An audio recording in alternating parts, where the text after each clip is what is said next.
Bulletin की शुरुआत इस वक्त की बड़ी खबर के साथ। आपके 2/3 राज्यसभा सांसदों का बीजेपी में विलय। राघव चड्ढा ने बीजेपी में विलय का ऐलान किया है। तीनों राज्यसभा सांसदों का आपसे इस्तीफा और आपके तीनों राज्यसभा सांसद बीजेपी में शामिल होंगे।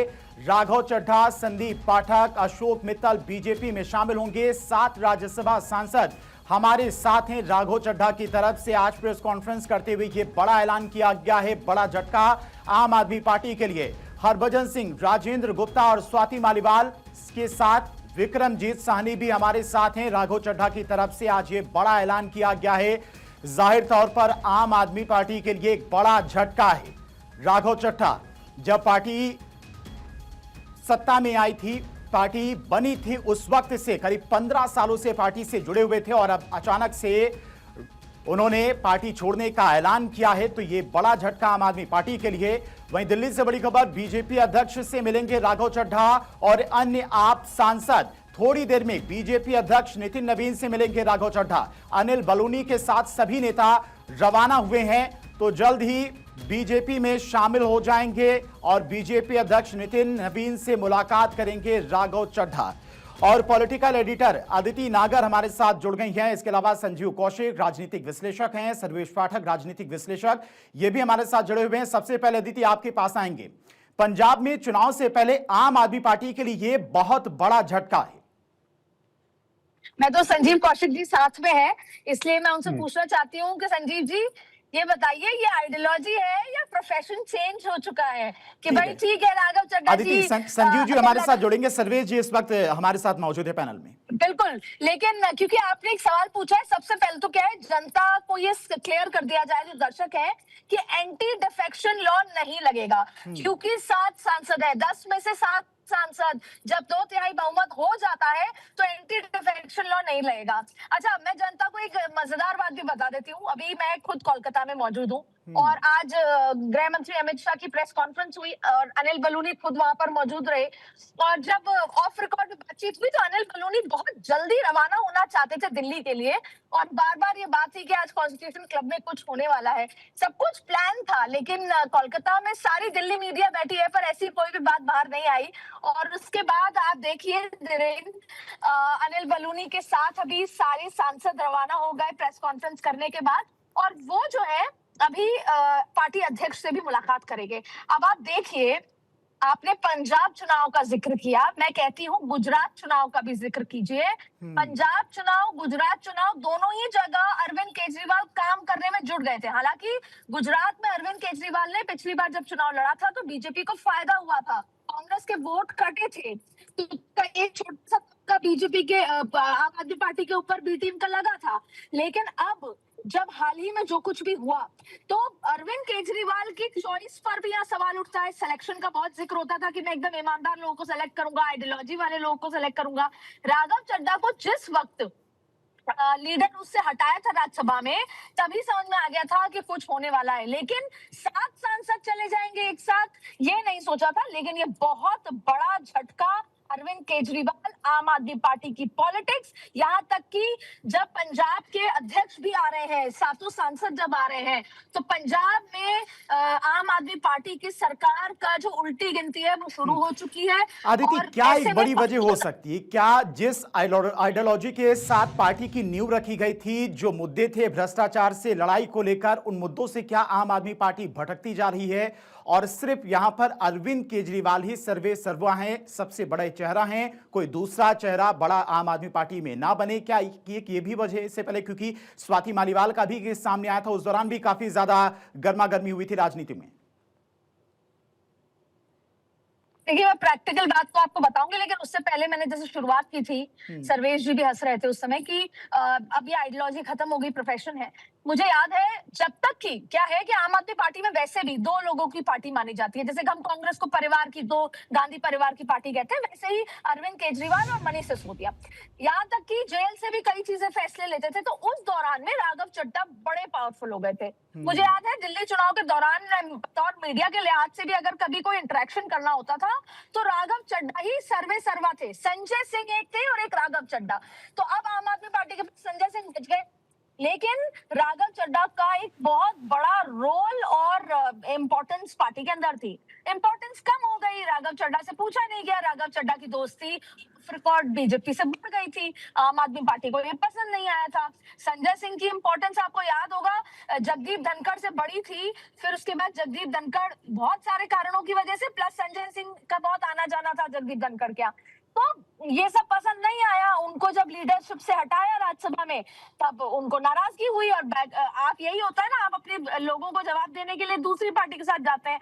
लेकिन ऐसा क्यों हुआ, अब आप देखिए, ये यही वजह है। जैसे राहुल गांधी के लिए कहा गया एक व्यक्ति ने कि सुनते नहीं है, मिलते नहीं है, फिर दूसरे ने कहा, तीसरे ने कहा, चौथे ने कहा, ऐसी एक लंबी फेहरिस्त खड़ी है कि राहुल गांधी मिलते नहीं है।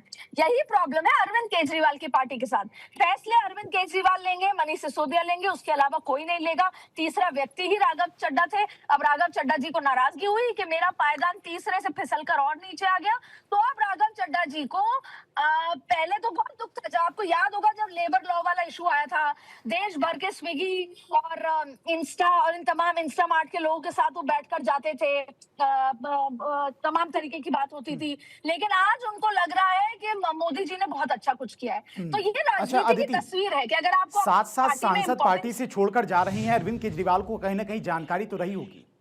राघव चड्ढा को जिस तरह से पहले राज्यसभा में बोलने से वहां स्पीकर को एक पत्र दिया गया आम आदमी पार्टी की तरफ से कि इनको बोलने ना दिया जाए, कई दिनों से ये घटनाक्रम चल रहा था। तो क्या अरविंद केजरीवाल को इस बारे में जानकारी नहीं थी? जो मुद्दा था, जो मसला था, उसे हल करने की कोशिश नहीं की गई होगी? ये बात राहुल जी से ही शुरू होती है।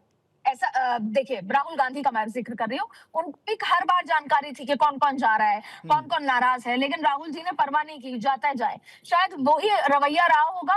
अरविंद केजरीवाल को लगा होगा कि सिर्फ राघव चड्ढा जाएंगे। अरविंद केजरीवाल को यह पता था कि राघव चड्ढा जाएंगे। अरविंद केजरीवाल छोड़िए, अब तो पूरे पॉलिटिकल सर्कल में पता था, यहाँ तक कि एक महीने पहले बहुत सारी ऐसी बातें आ चुकी थी। लेकिन उनको इस बात का अंदाजा नहीं होगा, यही बोलते हैं पकड़ कम होना, यह अंदाजा नहीं होगा कि 7 और लोग जा रहे हैं। उनको यह अंदाजा नहीं था कि अंदर कैसे नाराजगी पनप रही है। यहां तक कि आपको ताज्जुब होगा कि आम आदमी पार्टी के कार्यालय के अंदर कर रहे कुछ जो काम करने वाले वर्कर हैं, वो भी बीजेपी में भारतीय जनता पार्टी ऑफिस में आके काम ज्वाइन कर सकते हैं।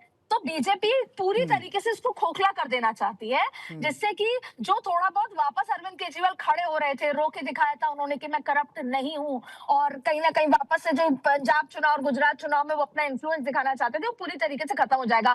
लेकिन मजेदार की बात यह है कि पूरी की पूरी भारतीय जनता पार्टी और दिल्ली के पत्रकार कलकत्ता में मौजूद है और खेला हो गया दिल्ली में। तो ये अपने आप में भारतीय जनता पार्टी की पकड़, क्योंकि अच्छी खासी प्रेस कॉन्फ्रेंस हुई अमित शाह की, अभी रोड शो होने वाला है। सर्वेश जी के पास चलते आते हैं, दीदी आपके पास। सर्वेश जी, जितनी तेजी से आम आदमी पार्टी का ग्राफ ऊपर गया था, जो दिल्ली विधानसभा के चुनाव हुए थे, दो बार सत्ता में वापस आए थे अरविंद केजरीवाल, उस वक्त एक दौर चला था, लोग कह रहे थे कि बीजेपी का मुकाबला आम आदमी पार्टी ही कर सकती, क्योंकि उस वक्त सभी विपक्षी दल बीजेपी का मुकाबला नहीं कर पा रहे थे। चाहे राजस्थान की बात हो, उत्तर प्रदेश की बात हो, अलग अलग राज्यों में बीजेपी लगातार बैक टू बैक जीतती जा रही थी। उस वक्त ये चर्चा चल रही थी कि आम आदमी पार्टी बीजेपी का मुकाबला कर सकती है। लेकिन जितनी तेजी से ग्राफ ऊपर गया था, उतनी तेजी से ग्राफ भी नीचे आ रहा है और पार्टी के नेता आम आदमी पार्टी को छोड़ते भी जा रहे हैं। धीरेन्द्र, आपको नमस्कार, आपके सभी दर्शकों को वंदे मातरम, भारत माता की जय। देखिए धीरेन्द्र, ये उसी दिन हो गया था आम आदमी पार्टी के भाग्य का तय, जिस दिन पार्टी ने बड़े बड़े पढ़े लिखे, पार्टी आई थी एक आइडियोलॉजी के साथ, बड़े बड़े पढ़े लिखे लोग जुड़े हुए थे। योगेंद्र यादव, प्रशांत भूषण, प्रोफेसर आनंद जेएनयू के, नेवी के वाइस एडमिरल जो थे वो जुड़े हुए थे। इन सबों ने एक एक करके जो पढ़े लिखे और जो भी पोटेंशियल आदमी थे, अरविंद केजरीवाल ने सबको लात मार के हटा दिया। पत्रकार फेटर्निटी से आशुतोष जुड़ा हुआ था, आप हम सभी जानते हैं। उसके बाद आप देख लिए कुमार विश्वास, राघव चड्ढा, ये सब फाउंडिंग मेंबर, शुरुआती दौर के इनके अरविंद केजरीवाल के साथी थे। जिस तरीके से स्वाति मालीवाल के साथ कांड किया, उसके साथ अत्याचार किया अपने बंगले पे, और इससे बड़ा घिनौना का क्या हो सकता है। तो देखिए, वो अरविंद केजरीवाल की राजनीति एक बबल थी, वो ब्रस्ट हो चुकी है। और दिख रहा है कि जो अभी भी जो रो धो के कह रहे थे मैं कट्टर ईमानदार, अब कट्टर बेईमान की पढ़ते दर पढ़ते खुलेगी। आप अंदाजा लगाइए, आम आदमी पार्टी में जो इतने सारे पढ़े लिखे लोगों को हटा दिया, तो राघव चड्ढा एक बढ़िया पढ़ा लिखा बंदा था उनके साथ। आप अंदाजा लगाइए, उसको भी साइडलाइन कर दिया गया। और एक पढ़े लिखे बंदे और हैं, वो क्या नाम है, सीए हैं, वो जेल जाके आ रखे हैं।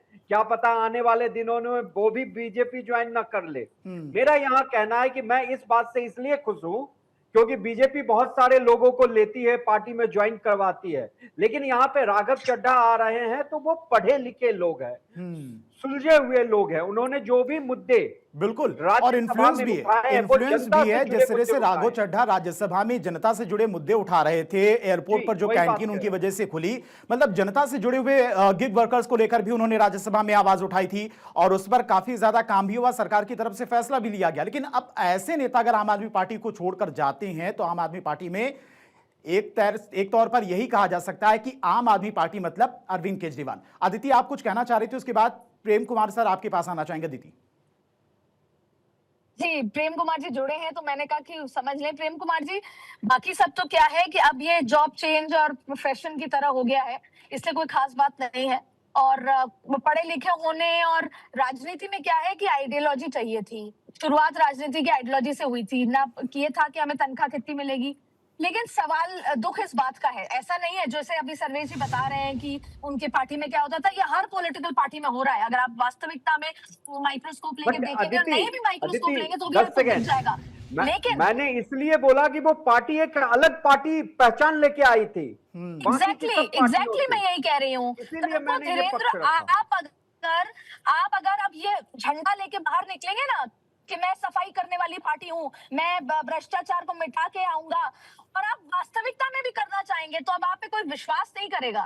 तो अरविंद केजरीवाल ने वास्तव में जनता को धोखा दिया, और for that matter Raghav Chadha को भी ये लगा कि अब मेरी राजनीति आम आदमी पार्टी में उतनी तूल नहीं है तो मैं बीजेपी में चला जाता हूँ। तो दुख इस बात का आज एक बार फिर है, और राजनीति में ये दिन याद रहेगा कि अरविंद केजरीवाल जो भ्रष्टाचार के खिलाफ जो पार्टी लाए थे उसका कैसे डाउनफॉल आया और कैसे पार्टी खत्म हुई, और कैसे पॉलिटिक्स आइडियोलॉजी छोड़कर अब एक प्रोफेशन और करियर एस्पेक्ट हो गया है कि जहां पर पावर है वहां पर पलड़ा भारी है। क्योंकि ऐसे तो कल को बीजेपी का पलड़ा हल्का होगा तो राघव चड्ढा फिर कहीं और चले जाएंगे। तो आइडियोलॉजी खत्म होती जा रही है।